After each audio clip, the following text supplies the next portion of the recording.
Napoleon Hill का वो मशहूर वाक्य याद है, मनुष्य का मन जिस चीज की कल्पना कर सकता है और उस पर विश्वास कर सकता है, उसे वह प्राप्त कर सकता है।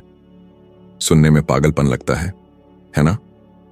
क्योंकि अगर यह सच होता तो इतने सारे लोग क्यों अपनी जिंदगी बदलना चाहते हैं और फिर भी वही सैलरी, वही बिल और वही नीरस दिनचर्या जीते रहते हैं जिससे कहीं नहीं पहुंचते?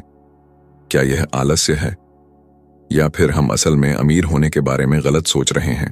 आज हम जानेंगे कि जो लोग टाल मटोल करते हैं, हाँ, वे ही जो हर काम बाद के लिए छोड़ देते हैं और खुद को नुकसान पहुंचाते हैं, वे भी जीवन में सफल हो सकते हैं। बाइबल में दी गई कुछ शक्तिशाली शिक्षाओं को लागू करके, जिन्हें Napoleon Hill think and grow rich के पीछे के प्रतिभाशाली दिमाग ने विस्तार से समझाया है। और इससे पहले कि आप यह कहने लगें कि अरे फिर वही सेल्फ हेल्प की बातें, मैं आपको यकीन दिलाता हूं, यह रणनीति, सोचने के तरीके और आपको आगे ले जाने वाले विश्वास के बारे में है। बाइबल पहले ही कह चुकी है, दृष्टि के बिना लोग भटक जाते हैं। और नेपोलियन हिल ने ठीक यही बात तब समझी जब उन्होंने इस बात की जांच शुरू की कि कुछ लोग सफल क्यों होते हैं और कुछ सभी प्रतिभाओं के बावजूद सिर्फ जीने के लिए संघर्ष करते रहते हैं। उन्होंने महसूस किया कि खेल केवल कठोर प्रयास या भाग्य से नहीं बदलता, बल्कि उस चीज की कल्पना करने की क्षमता से बदलता है जो अभी मौजूद नहीं है। इतनी स्पष्ट और मजबूत दृष्टि रखने से कि समय के साथ वह साकार हो जाती है।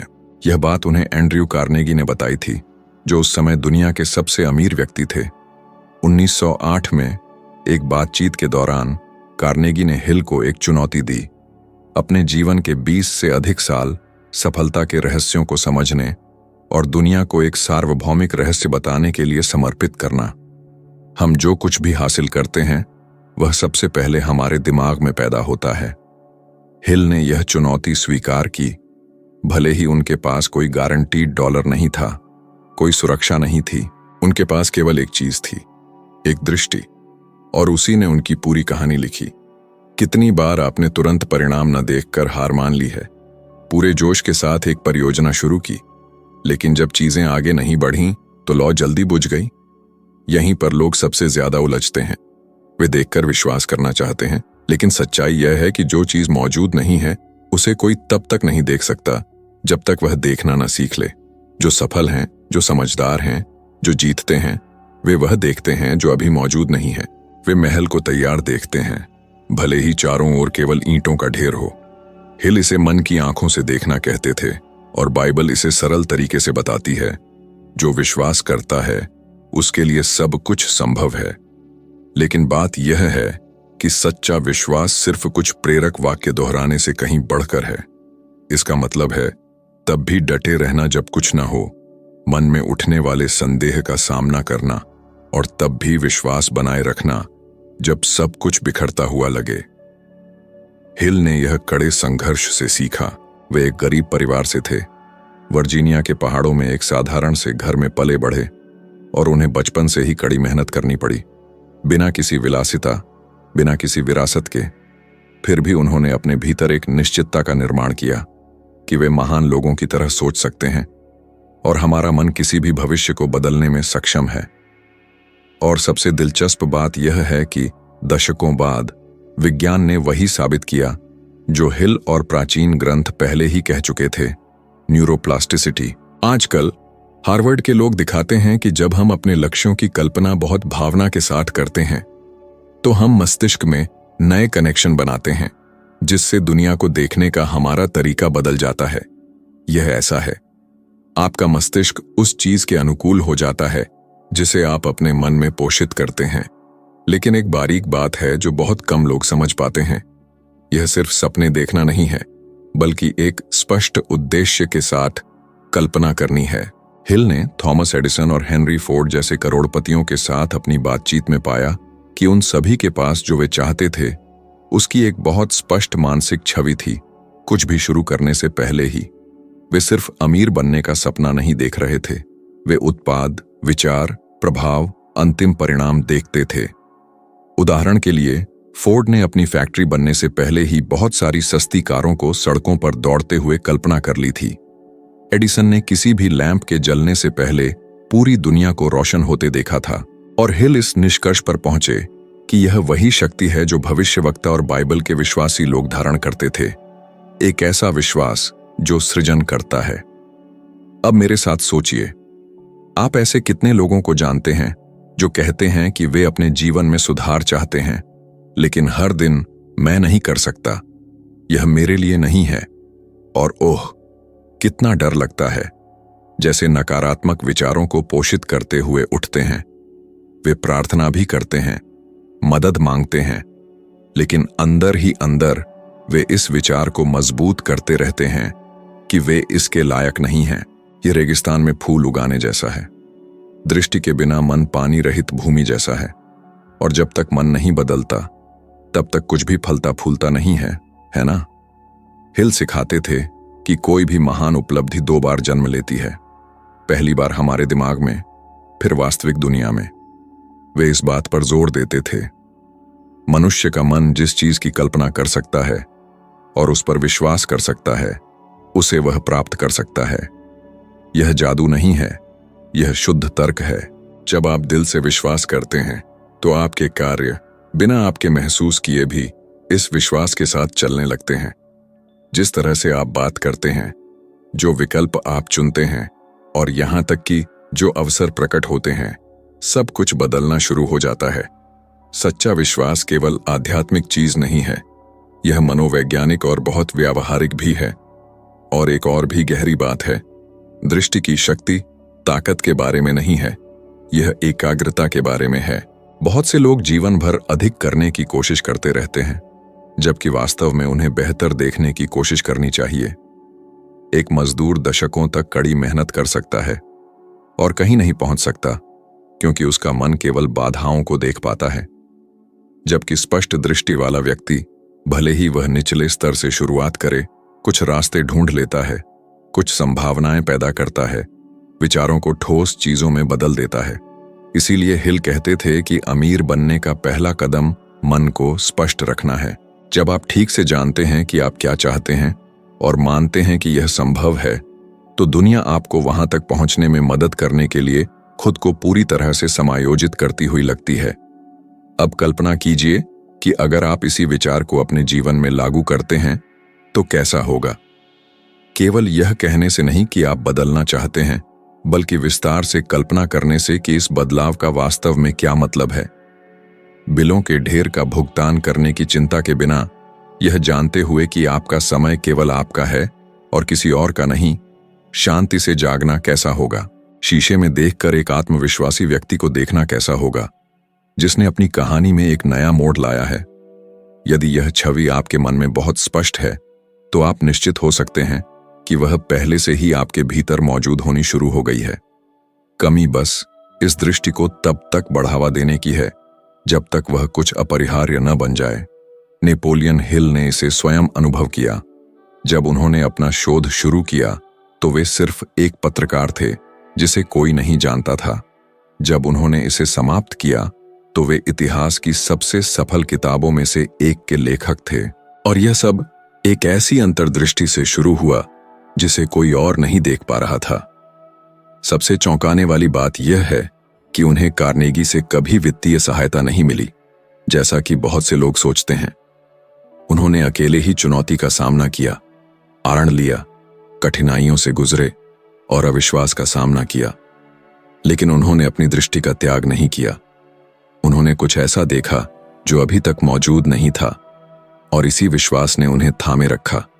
यह कोई संयोग नहीं है, यह एक नियम है। जीत से पहले दृष्टि आती है। इसलिए यदि आप अपने जीवन के किसी भी क्षेत्र में एक नई दिशा देना चाहते हैं, तो पहला कदम खुद को काम में झोंकना नहीं है, बल्कि बेहतर देखना है। दृष्टि जीपीएस है, प्रयास केवल कार्य है। एक स्पष्ट गंतव्य के बिना कोई भी रास्ता गलत लगता है, लेकिन जब छवि स्पष्ट होती है तो समस्याएं भी सीढ़ियां बन जाती हैं, और यहीं से टालमटोल करने वाला भी आगे बढ़ना शुरू कर देता है, क्योंकि स्पष्टता एक प्राकृतिक ऊर्जा देती है। आपको उस चीज को मजबूर करने की जरूरत नहीं है जो पहले से ही आपके भीतर जीवित है। यह एक बीज की तरह है, अच्छी मिट्टी में बोया गया, वह अपने आप अंकुरित हो जाता है। अगले 7 दिनों के लिए एक सरल काम करने की कोशिश करें। हर दिन 5 मिनट निकालें उस जीवन की कल्पना करने के लिए जो आप चाहते हैं।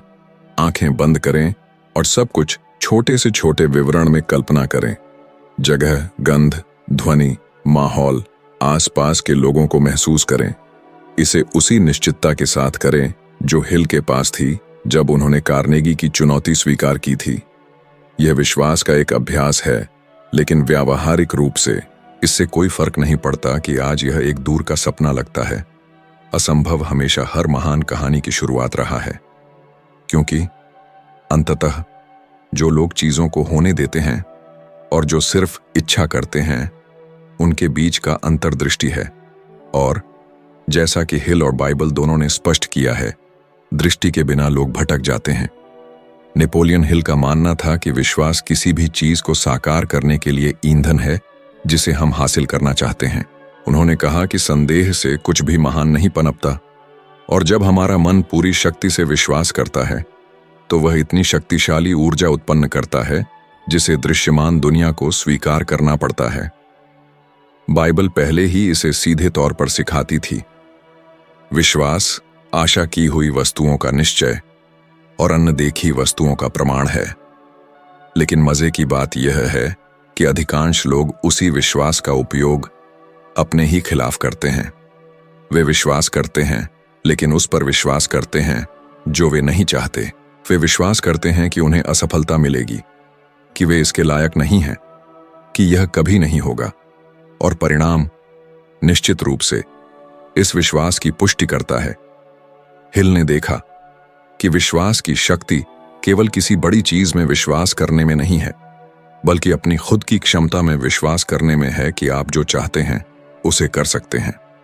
उनके लिए विश्वास वह अदृश्य इंजन था जो क्रिया को धकेलता था, और क्रिया के बिना कुछ भी साकार नहीं होता। कितनी बार आपने अवसर के लिए प्रार्थना की है, और जब वह प्रकट हुआ तो वह असुरक्षा महसूस हुई? कितनी बार कोशिश करने से डर लगा, जबकि भीतर से एक आवाज चीख रही थी, करो। यही फर्क है उस विश्वास में जो काम करता है और उस विश्वास में जो सिर्फ कागज पर रहता है। बाइबल में यह बिल्कुल साफ कहा गया है, कर्म के बिना विश्वास मरा हुआ है।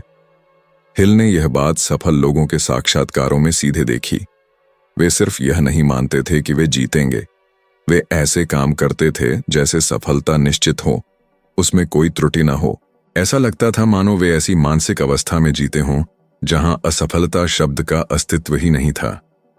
इसका एक प्रबल उदाहरण ओपरा विनफ्रे है। ओपरा का जन्म घोर गरीबी में हुआ था। उन्होंने दुर्व्यवहार, अस्वीकृति और नस्लवाद का सामना किया। युवावस्था में ही उन्होंने नेपोलियन हिल की किताब पढ़ी और सब कुछ बदल गया। उन्होंने यह विश्वास करने का फैसला किया कि उनकी आवाज मायने रखती है, भले ही किसी और को यह विश्वास ना हो। उन्होंने ऐसे काम करना शुरू किया जैसे सफलता वास्तविक हो, और धीरे धीरे रास्ते खुलते गए। आज वह सबसे प्रभावशाली और धनी महिलाओं में से एक हैं, जिनकी अरबों डॉलर की संपत्ति है। ओपरा ने हमेशा कहा कि रहस्य विश्वास और कर्म को एक साथ लाना था, वही जो हिल सिखाते थे। आज का विज्ञान इस बात की पुष्टि करता है जो हिल और बाइबल पहले ही कह चुके थे। मिशिगन विश्वविद्यालय के शोध से पता चलता है कि सकारात्मक विश्वास अधिक लचीलापन देता है। विश्वास मस्तिष्क में भावनात्मक स्थिरता लाने वाले के रूप में काम करता है। कोर्टिसोल तनाव हार्मोन को कम करता है और डोपामाइन बढ़ाता है, जो प्रेरणा और एकाग्रता देता है। यानी विश्वास करना सिर्फ आध्यात्मिक नहीं है, बल्कि प्रदर्शन का एक जैविक उपकरण भी है। जब आप विश्वास करते हैं तो आपका पूरा शरीर प्रतिक्रिया करता है। हिल ने इस बात का अनुभव खुद किया। प्रथम विश्व युद्ध के दौरान उन्हें वित्तीय हताशा का सामना करना पड़ा। एक लेखक के रूप में उनका काम अनिश्चित था। उन्होंने सब कुछ छोड़ने की सोची।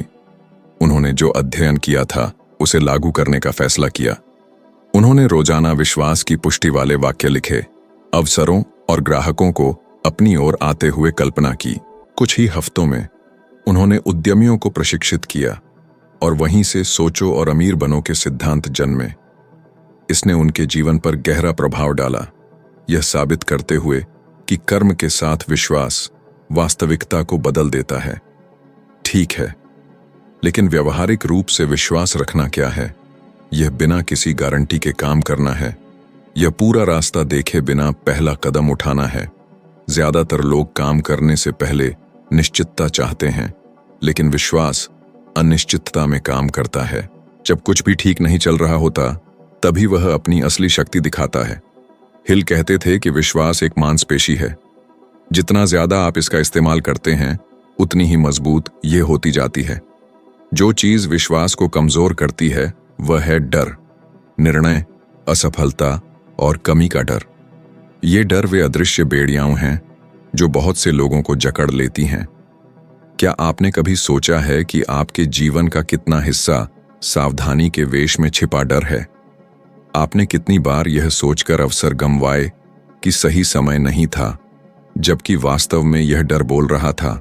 हिल कहते थे, विश्वास डर का प्रतिकारक है, एक दूसरे को हटाता है। यदि विश्वास बढ़ता है तो डर कमजोर होता है। यदि डर हावी होता है तो विश्वास मर जाता है। इसीलिए वह अपने छात्रों को रोजाना सकारात्मक पुष्टि दोहराते रहने की शिक्षा देते थे। यह जादू के रूप में नहीं, बल्कि मानसिक पुनर्प्रोग्रामिंग के रूप में। अवचेतन मन एक जमीन की तरह है, जो बोओगे वही उगेगा। यदि आप शंका बोते हो तो कमी काटते हो, यदि आप विश्वास बोते हो तो समृद्धि काटते हो। स्टैनफोर्ड का एक अध्ययन बताता है कि 85% निर्णय भावनात्मक होते हैं, तर्क संगत नहीं। यानी आप जो मानते हैं, महसूस करते हैं और कल्पना करते हैं, वह सचेत सोच से ज्यादा परिणामों पर हावी होता है। और यहां वह रहस्य है जो बाइबल और हिल को जोड़ता है। जो आप संभव मानते हैं, उससे परे जीना असंभव है। यीशु ने कहा था, यदि तुम विश्वास करोगे तो परमेश्वर की महिमा देखोगे। हिल इसे ऐसे अनुवाद करते थे, जो कुछ मन कल्पना कर सकता है और विश्वास कर सकता है, उसे वह प्राप्त भी कर सकता है। एक ही सच्चाई कहने के दो तरीके। लेकिन हिल चेतावनी देते थे, विश्वास को उद्देश्य की आवश्यकता होती है।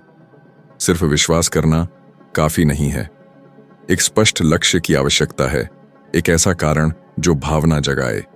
यह भावना अवचेतन मन को सक्रिय करती है और मन को आपके पक्ष में काम कराती है। एक मजबूत क्यों के साथ कैसे स्वाभाविक रूप से प्रकट होता है। इसलिए बहुत से लोग विश्वास करते हैं, लेकिन कुछ ही जीतते हैं। वे आधे अधूरे मन से विश्वास करते हैं, बिना तीव्रता, उद्देश्य या कार्रवाई के। हिल बताते थे कि हताशा में वह खुद से दोहराते थे, मैं जीतूंगा क्योंकि मुझे विश्वास है कि मैं ऐसा कर सकता हूं।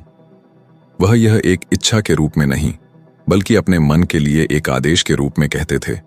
इस दोहराव ने उनमें इतनी प्रबल धारणा पैदा कर दी कि सारी शंकाएं दूर हो गईं। इस प्रकार संकटों, गरीबी और बदनामी के बावजूद उन्होंने सदी के सबसे प्रभावशाली सफलता दर्शनों में से एक का निर्माण किया। विश्वास रचनात्मक मन का ईंधन है। यह वह शक्ति है जो विचार को वास्तविकता में, अदृश्य को मूर्त में बदल देती है। इसे समझकर आप महसूस करते हैं कि बाहरी दुनिया आपके आंतरिक विश्वास का प्रतिबिंब है। यदि आप खुद को सक्षम मानते हैं तो आत्मविश्वास से कार्य करते हैं।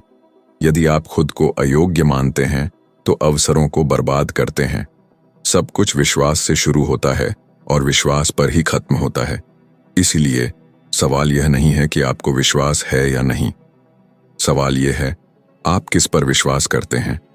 क्योंकि हर कोई किसी न किसी चीज पर विश्वास करता है और आपका विश्वास आपकी नियति को आकार देता है। नेपोलियन हिल कहते थे, विश्वास और डर एक साथ नहीं रह सकते, एक को दूसरे के लिए मरना पड़ता है। शायद जीवन बदलने का रहस्य परिस्थितियों से लड़ना नहीं, बल्कि यह बदलना है कि आप क्या संभव मानते हैं। विश्वास कर्म के साथ आलसियों को कर्मठ बनाता है, सपने देखने वालों को विजेताओं में बदलता है और आम लोगों को इस बात का जीता जागता उदाहरण बनाता है कि असंभव केवल एक दृष्टिकोण है। हिल कहते थे कि सफलता तब शुरू होती है जब उद्देश्य डर से ज्यादा मजबूत होता है। इसे वह निर्धारित उद्देश्य कहते थे, एक शक्तिशाली स्पष्टता जो संदेह को दूर करती है और किसी भी बाधा को दूर करने के लिए आंतरिक शक्ति पैदा करती है। बाइबल इस बारे में कहती है, स्वर्ग के नीचे हर चीज का अपना समय और उद्देश्य होता है। समस्या यह है कि ज्यादातर लोगों को अपना उद्देश्य नहीं पता होता। वे पैसा चाहते हैं, लेकिन यह नहीं जानते कि किस लिए।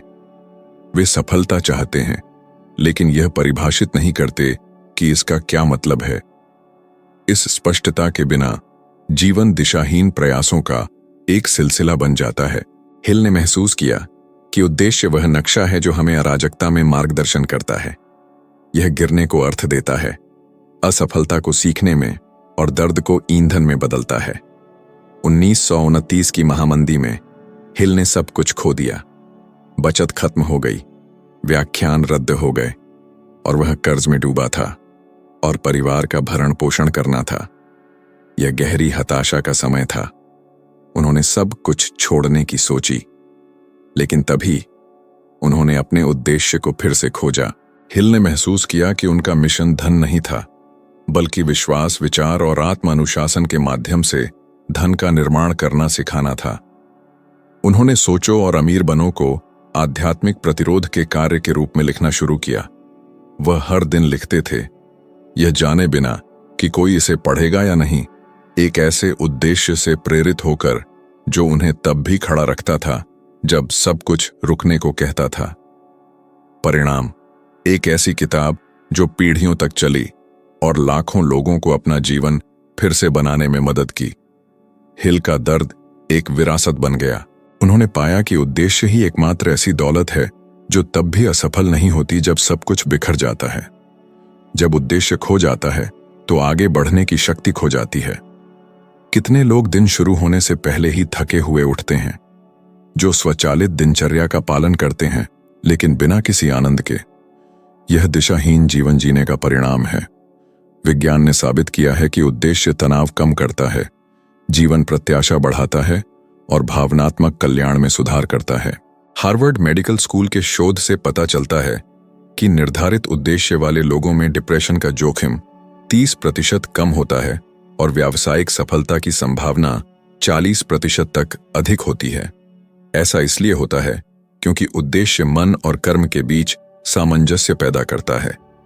जब आप जानते हैं कि आप कुछ क्यों कर रहे हैं, तो शरीर और मन सामंजस्य में काम करते हैं। प्रयास भारी नहीं रहता और आनंदमय हो जाता है। हिल ने यह पैटर्न लगभग उन सभी महान हस्तियों में देखा जिनका उन्होंने अध्ययन किया। थॉमस एडिसन केवल एक बल्ब बनाना नहीं चाहते थे, उनका उद्देश्य दुनिया में रोशनी लाना था।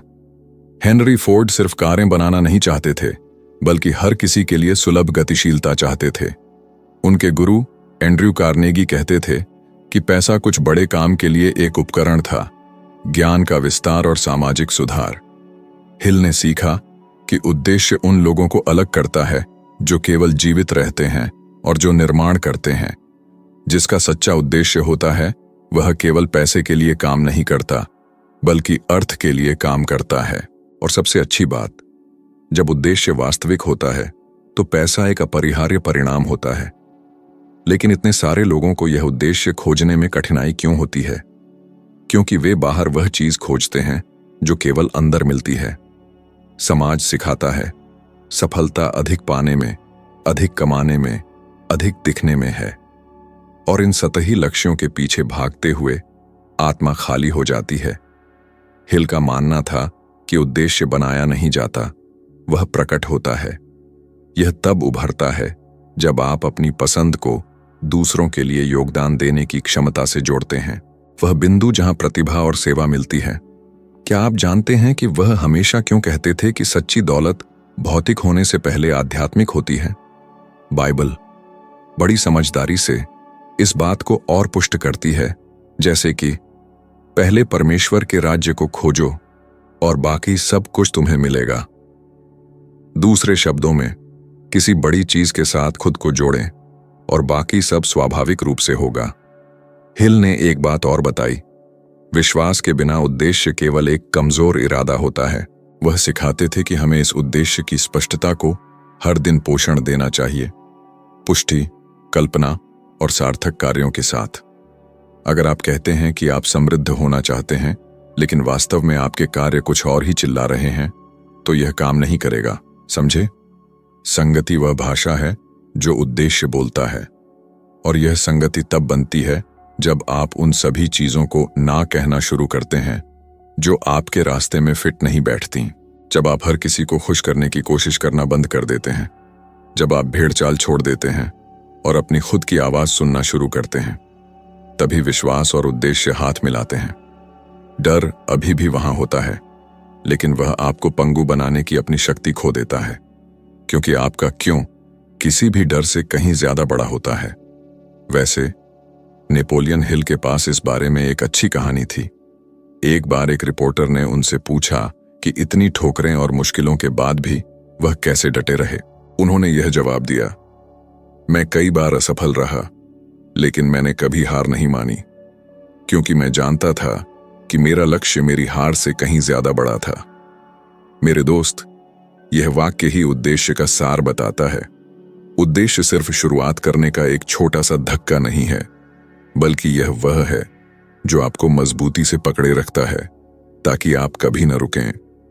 यह उस जड़ की तरह है जो सबसे भीषण तूफानों में भी पेड़ को मजबूती से खड़ा रखती है।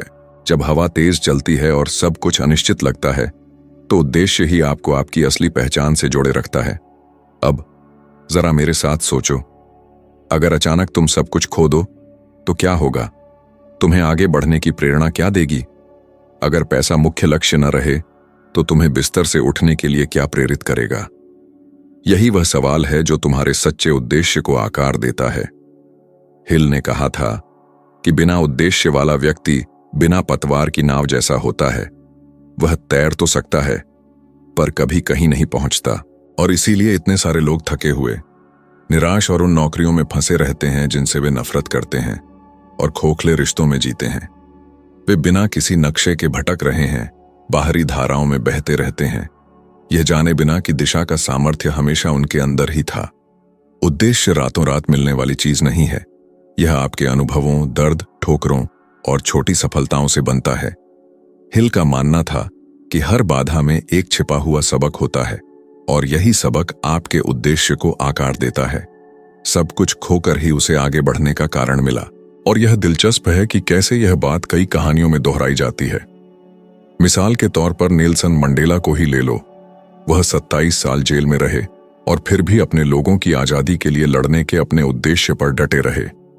वह जेल से ज्यादा मजबूत, ज्यादा समझदार और अटूट दृढ़ संकल्प के साथ बाहर आए। मंडेला इस बात का जीता जागता सबूत है कि सच्चा उद्देश्य अविनाशी होता है। जब आप एक उद्देश्य के साथ जीते हैं तो पैसा अंतिम लक्ष्य नहीं रह जाता, बल्कि एक साधन मात्र बन जाता है। आप काम को अपने मिशन को व्यक्त करने का एक तरीका देखने लगते हैं, न कि बोझ। हिल कहते थे कि आत्मा और मन की समृद्धि जेब की समृद्धि से पहले आती है। और जैसे कि अध्ययन बताते हैं, जो लोग उद्देश्य के साथ काम करते हैं उनमें ज्यादा उत्पादकता, ज्यादा स्वास्थ्य और ज्यादा खुशी होती है। वे एक उद्देश्य के साथ जागते हैं और एक बड़े धन्यवाद के साथ सोते हैं। वे मेहनत से भागते नहीं, लेकिन थकते भी नहीं, क्योंकि वे जानते हैं कि वे क्यों संघर्ष कर रहे हैं। और देखो, शायद असली बात यह है, उद्देश्य दर्द को खत्म नहीं करता, बल्कि उसे एक गहरा अर्थ देता है। हिल ने यह तब समझा जब उन्होंने अपने संकट को एक बुलावा मान लिया। बाइबल भी यही सिखाती है जब वह कहती है कि जो लोग ईश्वर से प्रेम करते हैं और उसके उद्देश्य के अनुसार बुलाए गए हैं, उनके लिए सब कुछ भला ही होता है। इसका मतलब है कि कुछ भी व्यर्थ नहीं है, समझे? निराशाएं, असफलताएं, देरी, सब कुछ आपके मिशन के निर्माण का हिस्सा है। जो अंत लगता है वह वास्तव में एक नए चरण की शुरुआत होती है। अगर हिल कोई संदेश छोड़ते तो वह यह होता, सच्ची दौलत तब प्रकट होती है जब आपका उद्देश्य किसी भी डर से कहीं ज्यादा बड़ा हो जाता है, जब पैसा प्रेरणा का स्रोत नहीं रहता और परिणाम बन जाता है, जब आप सफलता के पीछे भागना बंद कर देते हैं और उसकी ओर चलने लगते हैं जो वास्तव में मायने रखता है। क्योंकि अंततः आपको जो हासिल होता है उससे ज्यादा जरूरी यह है कि आप उस चीज को पाने की कोशिश में क्या बनते हैं जिसके लिए आपका जन्म हुआ है। और अगर आप यहां तक पहुंचे हैं तो इसका मतलब है कि आप अंदर ही अंदर जानते हैं कि आप बहुत कुछ बड़ा करने के लिए ही आए हैं, है ना? कि जीवन सिर्फ दिनचर्या, बिल और जिम्मेदारियां ही नहीं हो सकता, बल्कि विकास और उद्देश्य की एक शानदार यात्रा है। और ठीक इसी वजह से मैं यहां हूं, आपका मनोरंजन करने के लिए नहीं, बल्कि आपको जगाने और बदलने के लिए। हर शब्द, हर विचार, हर कहानी जो मैं लाता हूं, उसका एक ही लक्ष्य है, आपको उस ताकत को दिखाना जो पहले से ही आपके भीतर मौजूद है, और इस ताकत को बस जगाने की जरूरत है। अब अगर आप वास्तव में विकास की इस यात्रा पर आगे बढ़ना चाहते हैं, तो अगला कदम यही है, ठीक आपके सामने। आपकी स्क्रीन पर जो वीडियो अभी चमक रहा है, वह आपको इस लहर में और भी गहराई तक ले जाएगा। उस पर क्लिक करो और मेरे साथ आओ, क्योंकि आगे जो आएगा वह आपके दिमाग को और खोलेगा और आपके उद्देश्य को जबरदस्त बढ़ावा देगा। मैं यहां मजाक करने नहीं आया हूं, मैं यहां आपकी सोच, आपकी ऊर्जा और खासकर आपके भाग्य को बदलने में मदद करूं। तो वीडियो पर क्लिक करो और मेरे साथ आओ, मैं वहीं तुम्हारा इंतजार कर रहा हूं।